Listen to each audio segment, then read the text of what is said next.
साथीहरू हेर्नु सक्नुहुन्छ है मेरो बाबाले फ्री टाइममा बनाउनु भएको अरे कस्तो दामी है यो ग्लास चाहिँ मेरो बाबाकोमा पहिल्यै थियो अरे होइन अन्त टाइम पाउँदा चाहिँ यो डल्लो डल्लो बनाउनु भएको थियो अरे हो अन्त हतियार चाहिँ थिएन अरे हो उतापट्टि अङ्कललाई लिएर ठोक्नु कस्तो दामी है गोलो बनाएर पनि खै छोड्नु हेरौँ पेपर लगाएको के लगाएको सन पेपर दलेको यो क्रस्टिज त उहिले बनाएको होला है के उयोले मन्छाले ए मुस्कानले ए कस्तो दामी है आम्मम के गर्ने रे बाबा दादालाई पलिसको लागि के अलिअलि पैसा माग्छु र यसमा र त्यसमा लाउनु के भन्ने पलिसको पैसा पठाइदिए भन्नु न अन्त अब अहिले भन्दिनँ किन भारी कराउँछ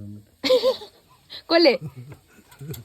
बाबाले के को पैसा माग्छ घरि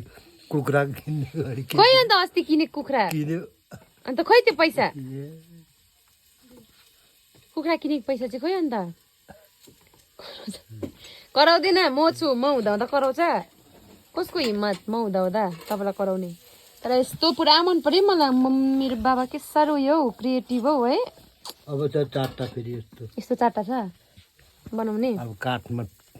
कहिले हुन्छ काठमा ठोक्छु फेरि काठ राम्रो पायो है कस्तो मजाको यस्तो हुँदो रहेछ हौ मेरो चाहिँ बुद्धि कोपट्टि गयो है बाबा ऐना चाहिँ छिन्छ अब अर्को ऐना छ त्यो त हुँदैन बाबा त्यसमा खर्च धेर छ दादाको बुद्धि तपाईँपट्टि गएको छ मेरो बुद्धि चाहिँ कोपट्टि गयो कोपट्टि त्यस्तै छ ए यो भन्दा पनि छ त मेरो बुद्धि छ नि अब बाइक चलाउने बुद्धि कस्तो चाहिँ होला गाडी कुदाइदिन्छु है बाबा अब म है कुदा राम्रै हुन् नानी हो है म मागिदिन्छु दादालाई पैसा ल कति अहिले होस् पछाडि पछाडि अब अहिले भन्नु न कति चाहियो धेर के चाहियो 500-600 त हुन्छ नि कति अरे त्यही 500-600 लाग्छ होला ल पठाइदिन्छु ल ल अब त्यो ठुलो त म अहिले भन्दिनँ त्यो ठुलो त भाइ आफै आएर भन्यो भने चाहिँ बनायो भने त्यो चाहिँ खर्च धेर छ ल कति दामी गाइज मेरो बाबाले बनाएको टेबल होइन कस्तो के कस्तो छ प्लिज कमेन्ट गरिदिनुहोस् होला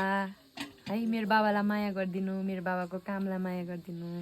आजको लागि यति नै म अहिलेसम्म घरमै छु कहिले जानुपर्ने 6 बजिसकिसक्यो सो सबैजनालाई बाई बाई